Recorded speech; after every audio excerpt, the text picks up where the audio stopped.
maalinta qiyaame marka dadku banka isugu soo baxo ayaa adiga ceeb gaari ku saarantay calaa ru'uusi lashhaad baa lagu soo taagayaa wixii aad xadday iyadoo tuurta ku sido oo ay weliba qaylinayaan oo dadkoo dhami ku arkayo ku maqlayaan ayaa lagu soo taagayaa inta qiyaamaha banku dadku taagan yahay la xisaabayo dee 50 sannadood meelahaas la taagnaadaa qiyaamaha intaasoo dhan tuurtaad ku sidaysaa khalqiga ilaahay oo dhammina waa ku arkayaa hadhowna naartii baa kuu dambaysa saa daraaddeed buu nebigu wuxuu leeyahay calayhi salaatu wassalaam ilaahay qur-aanka wuxuu ku tilmaamay wamaa kaana linabiyin an yagul waman yaglul ya'ti bima qalla yowma alqiyaama baa ilaahay ya'ti bima ghal wuxuu la imanayaa wixii uu khiyaameeyey maalinta qiyaame banka isagoo taagan oo tuurta ku sida saa daraaddeed baa xadiiska saxiixaynka ku soo arooray wuxuu nebigu leeyahay calayhi salaatu wassalaam intuu tuugannimada xoolaa dad ka dhaxaysa ka warramay oo aad u weyneeyey oo uu tilmaamay dembigeedu intuu leegyay ayuu dabeetana wuxuu nebigu yidhi laa ulfiyanna axadakum yajii'u yowma alqiyaama calaa raqabatihi baciirun lahu rugaa war hooy akhrayaan idan arkin maalinta qiyaame adigoo tuurta ku sita neef geel ayaan ku arkin buu nebigu leeyahy neefka geeloo reemaya ama dee cod samaynaya neef geela oo dhawaaqaya adigoo tuurta ku sita yaan idan arkin buu nebigu leeyahy calayhi salaatu wasalaam neef geeloo ololaya adoo tuurta ku sida ayaan ku arkin oo leh yaa rasuula allahi aghithni ilaahay rasuulkiisiiyow ii gargaar leh faaquulu laa amliku laka shaya qad ablaqtuk nebigii naxariista badnaa ee aakhiro shafeecadiisu tirada badan tahay ayaa ku odhan doona maanta haddaad waxa kan xadday war hooyaan idan arkin buu yidhi idinkoo neef geela tuurta kaa saaran yahay oo neefku qaylinayo oo aad leedahay rasuul allow ii gargaar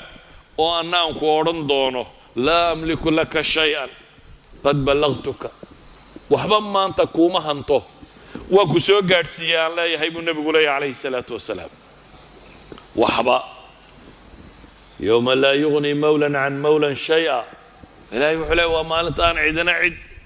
wax ka taraynin nebi maxamed oo ilaahay subxaanahu wa tacaala ku tilmaamay rasuul naxariis badan inuu yahay laqad jaa'akum rasuulun min anfusikum casiizun calayhi maa canidtum xariisun calaykum bilmu'miniina ra'uufun raxiim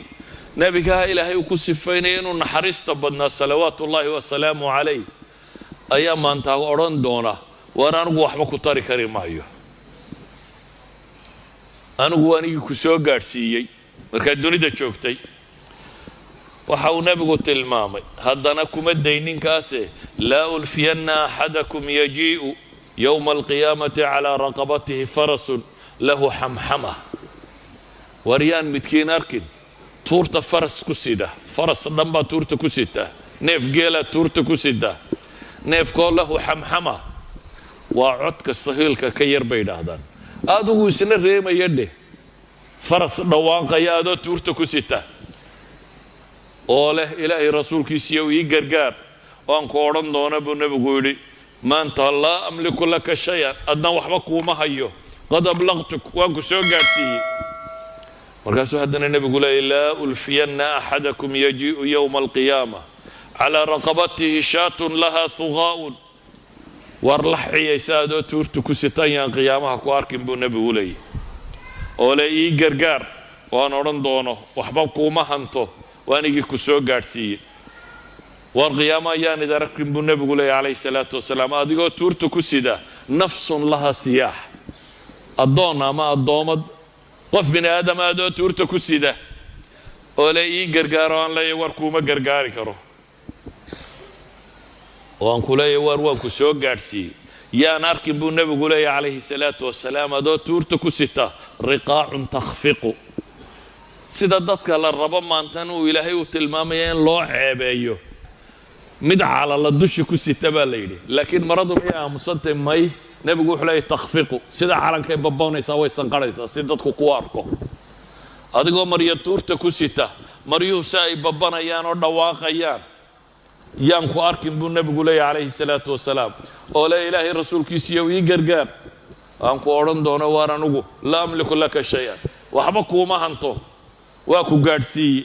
warkii waan ku soo gaadhsiiyey waryaan arkin buu nebigu leeyahay idinkoo ta'aamusaray tuurtiinna saarantay waa fidada iyo dahabka bay culammadu yidhaha lacagta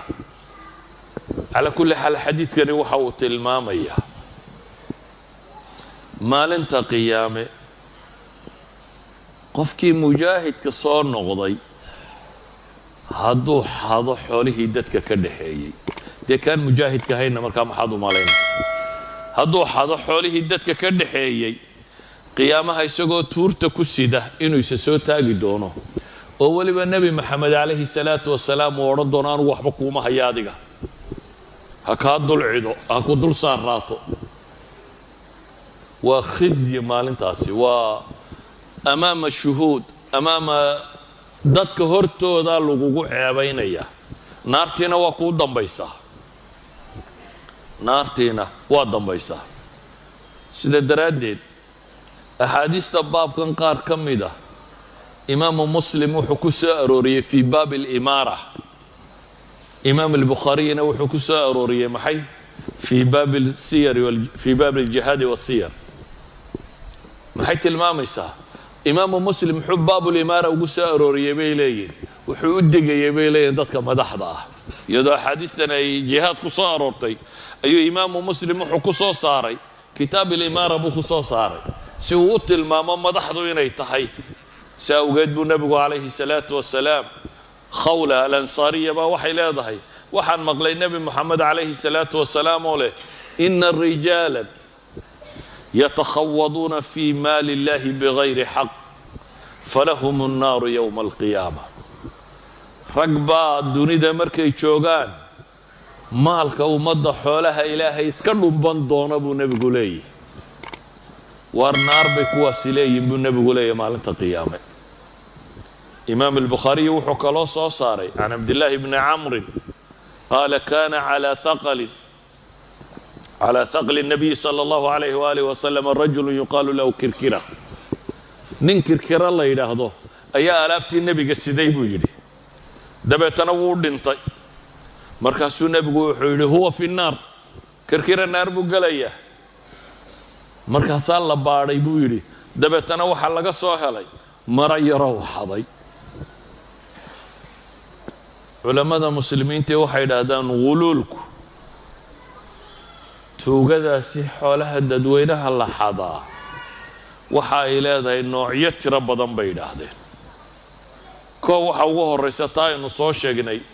ee fayg iyo khaniimada wixii laga xadaa ou nebigu calayhi salaatu wasalaam xadiidkaa hore ku tilmaamayey kalaa innii ra'aytuhu fi nnaari fii burda ghallaha wa cabaa'a waxaa kaloo ka mida bay yidhaahdeen dadka zakada soo ururinaya hadday wax ka qaataan oo ka xadaan nin la yidhaahdo abi mascuud alansaariy ayaa wuxuu yidhi nabigaa i diray calayhi salaatu wasalaam asaaciya inaan zakada soo guraa la ii diray dabeetana wuxuu igu yidhi intaliq abaa mascuudin walaa ulfiyannaka yowma alqiyaamati tajii'u calaa dahrika baciirun min ibli sadaqa lahu rugaa'un qad ghalaltahu